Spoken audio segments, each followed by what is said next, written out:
Hello everyone, আশা করি তোমরা খুব ভালো আছো। লাইভ ক্লেশনে তোমাদের অনেক অনেক স্বাগত। আজ বৃহস্পতিবার সারাটা দিন কি করছি না করছি সবটাই তোমাদের সাথে শেয়ার করতে থাকবো। তো পুরো ভিডিওটা দেখতে থাকো, আশা করি ভালো লাগবে। আর বৃহস্পতিবার মানে সংসারের এক্সট্রা অনেক কাজ বেড়ে যাওয়া, তাই দিনটা ভীষণ ব্যস্ততার সাথে শুরু হয়। কিন্তু আমার কিন্তু আজকে উল্টো হয়েছে। অনেকটা দেরি করে ঘুম থেকে উঠেছি, কিছুতেই কেন জানি না ঘুমই ভাঙছে না। তো অনেকটা দেরি যেহেতু হয়েছে, চা খাওয়ার সময় হয়ে গেছে বলে সবাইকে তো চাটা দিতে হবে। আমার জন্য তো আর দেরি করে চা দিলে পরে হবে না, দেরি করে উঠেছি বলে দেরি করে চা দেবো তা তো হবে না। তাই জন্য সবাইকে চা করে দিয়ে একটু চা খেয়ে এবারে একদম কোমর বেঁধে লেগে পড়েছি কাজবাজ করতে। আসলে কি জানো তো, খুব সাধারণ গৃহবধূ হয়েও সংসারকে পজিটিভ রাখি সবসময়, আর সাধারণ হয়েও নিজেকে সবসময় মেলে ধরার চেষ্টা করি। যেভাবেই হোক সেটাকে পজিটিভলি করার চেষ্টা করে থাকি। বৃহস্পতিবার বলে যেমন কাজের পরিমাণটা অনেকটা বেড়ে যায়, তেমনি কিন্তু সকালের একটা কাজ থেকে ছুটি পাওয়া যায়। কি বলতো, সেটা হচ্ছে ব্রেকফাস্ট। আমাদের বৃহস্পতিবার দোকান বন্ধ থাকে, তাই বলতে পারো একটা ছুটিরই দিন আমাদের এই দিনটা। তো সেই জন্য সকালবেলা জল খাবার করার তাড়াহুড়ো থাকে না। সেই দিনটা সবাই বলে যে একটু বাইরে দিয়ে কিছু কিনে নিয়ে এসে পরোটা এসব খাওয়া বা দই চিড়ে। তবে এখন কিন্তু ঠান্ডা ভালোই পড়ে গেছে, তো দই চিড়েটা খাওয়ার ইচ্ছা কারোরই থাকবে না, ঠান্ডার মধ্যে আবার দই। তাই জন্য মনোজ বলল পরোটা কিনে নিয়ে আসবে। তো ভালোই হয়েছে, একেই তো দেরি করে ঘুম থেকে উঠেছি, তারপরে সকালে প্রচুর কাজ, তার মধ্যে একটা জিনিস থেকে যদি ছুটি পাওয়া যায় অনেকটা রেহাই পাওয়া যাবে। আর দেখো ঝটপট সব কাজগুলো করে নিয়েছি, তাড়াতাড়ি করে জামা কাপড়গুলো খেঁচে সব মেলে দিয়ে আসলাম। আর প্রতিদিন এত বেশি জামা কাপড় বেরোয় কাচাকুচি করার জন্য, যত ভাবি যে আজকে অনেক কেচেছি কালকে হয়তো অল্পই কাঁচা বেরোবে, ঠিক এক বালতি কাঁচা আমার বেরোবেই। আর বালতিটাও বেশ বড় সড়ো, যেন ছোটো বালতির এক বালতি নয়, বড় বালতির এক বালতি কাঁচা প্রতিদিন আমার বেরোয়। আর ডেলিকার জামা কাপড়গুলো আমি সার্ফ দিয়ে কেচে দিই, ওই জল কাঁচা করে রাখি না, কেমন একটা লাগে যেন। তাই জন্য সার্ফ অল্প করে নিই, তাও ঠিক আছে, কিন্তু সার্ফ দিয়ে কেচে নিই।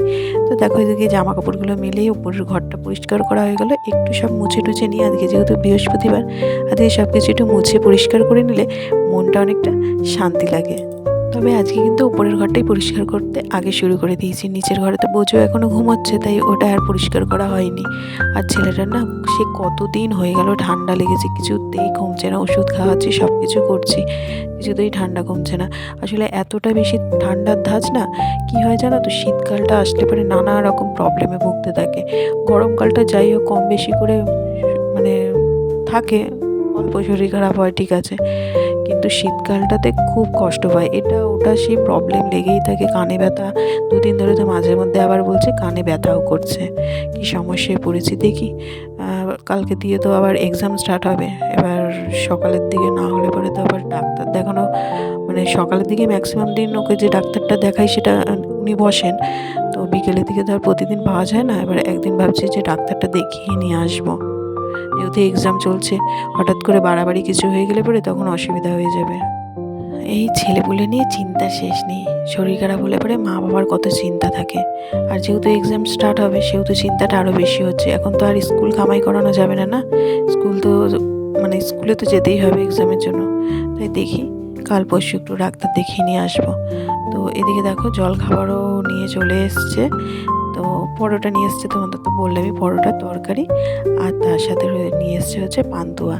তো রসগোল্লা ঘরে ছিল, তো তার সাথে অনেকদিন পান্তুয়া খায়নি, টানা কয়েকদিন ধরে রসগোল্লা খাচ্ছে বলে আজকে আবার মুখটা চেঞ্জ করার জন্য পান্তুয়া নিয়ে এসছে। তো চলো এবার খেতে দিইনি।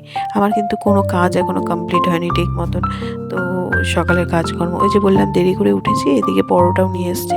তো মনোজ বলে পরোটা রেখে দিলে পরে শক্ত হয়ে যাবে, তাই জন্য একটু তাড়াতাড়ি করেই দিয়ে দাও। তাই ভাবছি না, সবাইকে খেতে দিইনি, তারপরে গিয়ে বাকি গাছগুলো আবার সেরে নেবো। তবে ফাঁকে কিন্তু নিচের ঘরটা পরিষ্কার করে নিয়েছিলাম। তো এখনও উপরের ঘরটা সবাই ঝাড় দিয়ে বিছানা গুছিয়ে চলে এসেছি। এখনও উপরের ঘর মোছা, তারপরে সিঁড়ি মোছা, ওইসব কাজগুলো এখনও পড়ে রয়েছে, সেগুলোও গিয়ে করতে হবে। তো ওইদিকে সবাইকে খেতে দিয়ে দিলাম। তো আমি ভাবলাম পরেই খাবো, তো মনোজ বললো যে না খেয়ে নাও, নয়তো পরোটাটা শক্ত হয়ে যাবে। তাই ভাবলাম ঠিক আছে, পুজোকে খাওয়াতে খাওয়াতে আমিও খেয়ে নিই একেবারে। তো আজকে সব কিছুই প্রায় উল্টোই হচ্ছে। খাওয়া দাওয়া করে তারপরে আসলাম এই যে ঘর মুছতে, ঘর পরিষ্কার করতে, এগুলো করে তারপরে সিঁড়ি মুছবো।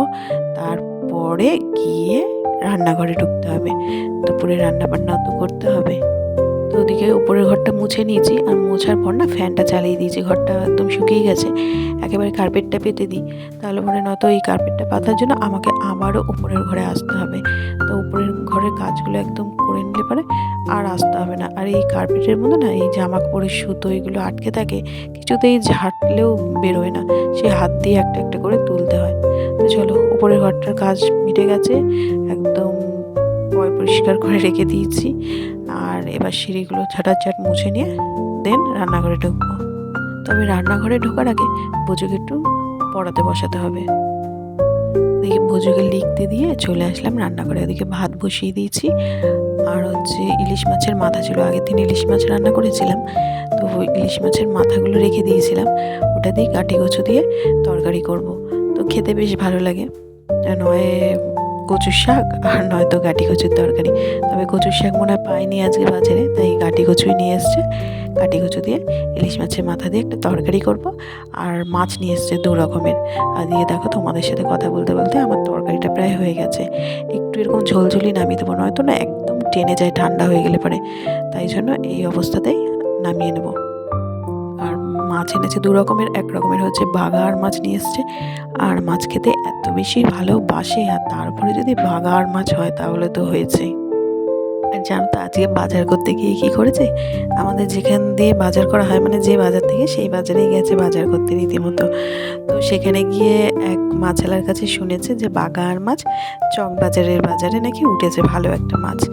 ব্যাস ওই বাজার ছেড়ে সোজা চলে গেছে চকবাজারে বাগার মাছ আনতে।